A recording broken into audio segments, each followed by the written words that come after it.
Have you noticed how if you're not emotionally close to a person, you find it difficult to have physical intimacy? Like if you don't have that heart connection, which we spoke of earlier, if you're not crossed that barrier, you find it more difficult to be physically intimate with the person. And women know this intuitively, by the way, because they are very heart-centered in that context. They know they have to have the heart of the man before you get into bed with the person. See? What are we speaking about? Okay? So in this one, we are talking about the second chakra, which is sexual expression and creative physicality. Being physical, intimate with creativity. That's the part we have arrived at in our conscious relating, dating, intimacy, all these aspects. We are exploring. And while we are exploring, we are considering two parts. The left side is all the chakra part, the right side is all the astrological houses in your chart. Second house, third house. So what are these houses? Not physical houses, these are astrological chart houses. Okay. So now we come to the part which is seventh house. Seventh house matters, relates to physical intimacy, sexual creativity, merging with the other, mental, emotional, and physical body. Whenever you have contact or engagement with a person at this level, at that level, you can have different levels as you can see in the diagram over there. You can connect with the person on many levels, right? But we are talking at this level.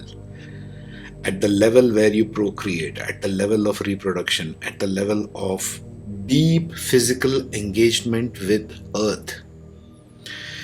The chakra system is such that if you come from top down, as you go below each one of the chakras, as you descend from top down, you are moving more towards finer and finer and finer elements of the earth. Even tantric science would say the same thing. Okay, I'm just formulating in a way that is easy to understand. At least that's my attempt here. Okay, point number one. The seventh house, that's seventh house over there in Vedic astrology, and the second chakra, because chakra is measured from down to top. Okay, the houses are measured from top down and chakras are measured from bottom up, just so you know. The seventh house in the second chakra is all about creative physical intimacy, creatively exploring it. And since it has water element ruling this chakra, it's also called Swadhisthana chakra, by the way. The body ruling that is water, which is signifying emotional body. Okay, so it's strongly connected to emotional exploration of two people who are engaged in intimate physical acts. I'll put it broadly here. Two people engaged at a physical level in physical intimacy, but connecting with the earth at an emotional level. Think of it this way. That's what the chakra stands for there. And that's what even the seventh house in astrology stands for. So it's about sensory exploration. How does one explore another person at an earthly level, at the bodily level? Because it's all about exploration. Intimacy has to be open, it has to be explored, it has to be vulnerable, open and available. Most people are not available, right? It's about sensory exploration. Emotional body explores with the senses, the smell, the taste, the touch, the sights, the sounds. Tell me something, how much of this, if you're having partners or have been in partnerships, have explored all of this about your partner? You might be married for 50 years or 20 years or just dating and just had the first round. I don't care which level you are in. Have you engaged in all of this sensory experience, people? Sensuality is exactly about that. It's about senses, 5 senses. Also, I can word it as kinesthetic exploration of sensuality. Kinesthetic means touch. How much time is spent in touch? Even the Kama Sutra, which is written by the ancients of India, talks about touch. People don't touch each other, hug each other these days. What's with that? The way one interacts with another in a full-on engagement. Full-on means all parts of your physicality has to be engaged. Physicality means what, really? Other than the 5 senses, where are your physical? Take off all your 5 senses, just to be simple here. And what are you left with? Nothing. There's nothing to feel, sense, know, hear, taste, touch, nothing, right? So when you talk of emotional body, when it wants to engage emotionally at a physical level, emotional can be also heart center, so don't confuse these two centers, although we'll come to that in a minute. Kinesthetic exploration of sensuality, the way one interacts with another with a full-on engagement, is to first connect the top three dots. Remember first two videos I talked about this. Connecting those first three dots over on the top, which I'm pointing to. Unless this is done properly in a fully explorative manner by two people, of course everything is two people, we're talking about intimate relationships here. So unless these three parts, unless intuition, clarity, awareness is there fully one with another, unless expression and communication one with another heart connection, empathy and wound releases one with another is there, then these energy centers function properly.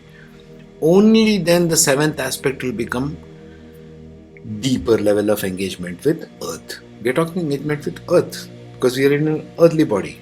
This body is earth, right? That's how you feel. Second point, the last three, including the fifth house. This is the fifth house, which is the third chakra. The third chakra, second chakra, and the first chakra, which is fifth house, seventh house, and eighth house. Eighth house will come to next.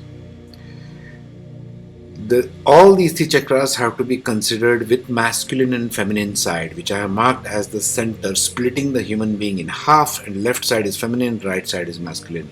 Okay? We need to consider these sides of our personality. Each gender has both. It has nothing to do with which body you are occupying right now as a soul. You might be a woman, you might be a man, you might be a transgender, you might be anything. It doesn't matter what the body you are occupying, these are sides of the physical body, okay? And each chakra as well. But considering we are dealing with earth now, this has to be considered even more strongly, and there are many reasons for that. Each side of our personality has both. Each side of our body has both. If you have more left-sided issues, you have more problems dealing with your feminine side.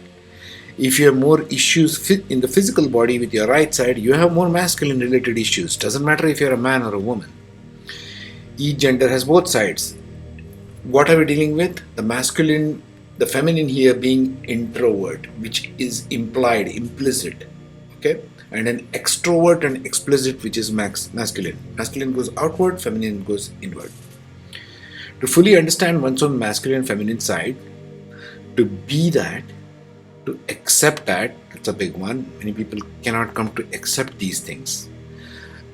A very narcissistic male, for example, has a difficult time understanding or comprehending even that he has a feminine side to his personality. There you go.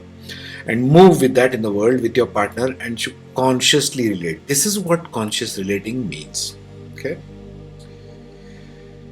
Number 3, merging with another. Now we get deeper aspects. Merging with another also deepens here in this place. Okay. Deepens the first 3 chakras, the top 3. Remember, chakras is top to bottom, 1, 2, 3, 4, 5, 6, 7. Houses are top to bottom, chakras are bottom to top. First 3 I'm talking about the top 3. Let's just talk top 3. The top 3 chakras, if they are aligned, they deepen when you connect at the physicality level. This is what people need to understand about the connectivity at the sexual level. Understand this.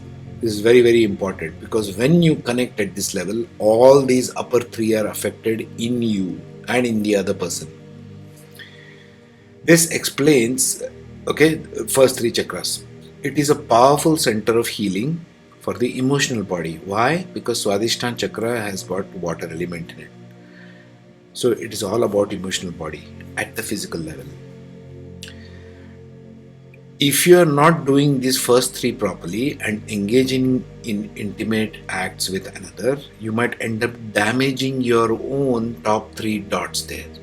You might end up damaging these parts, or what the second, third and fourth house stand for.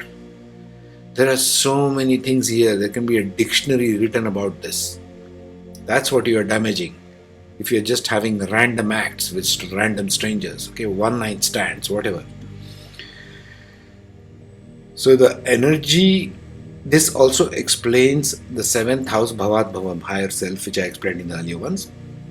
The energy travels all the way up to heal your old wounds. If you do it with the proper person, if you're connecting at these three and then doing this, if you're connecting with the top three dots and then finally arriving as you go through to the fifth house and then come to the seventh house, then and only then you can actually heal all your traumas. A good intimate partnership can be a release for all your wounds. It can wipe off all the wounds. It has the potential to. That is tantric yoga. That is the potential there. It's a potential. How much one will derive, it depends, on a number of things. All emotional trauma can be healed at this level of conscious relating. Remember, these are levels, okay? Here's one more thing I drawn from other places, came to me intuitively as well. Children who are born as a result of such deep levels of procreation or procreative activity by the parents are wonderfully sensitive, brilliant, and creative. For their physical body creation was born of a deep level of engagement between two people. Nothing more needs to be said there. Ancients in India used to plan their procreation activities, as in which day they are planning their conception as a couple for bearing children carefully because of this. Because of this, pay attention here, because of that fact. Number 5, all upper chakras or upper centers are fed, nourished, and rejuvenated from this center when properly understood and worked with in an intimate pairing. Whenever you're pairing with another person in an intimate way, before you get to the physical level, please do all this work with yourself and with the other and see if there is something remaining there. If there is no connection on that one, which I'm pointing to there, one in the forehead, one in the throat, one in the chest, one in the belly, this won't make any sense at all. And we will see more of that in the next one when I continue the next one, okay? Next one we'll finish up with the last one, the 8th one, which has been much misunderstood, but we will see that. And then you'll know how we are talking about 7th and 8th house. There's a lot of confusion out there. I leave it up to you. Take what you want, which resonates, and leave the rest if you find this all to be trash. Okay, but be safe, take care, and I hope you have a good intimate relation with someone. Or think about this at least first to begin with. Tara.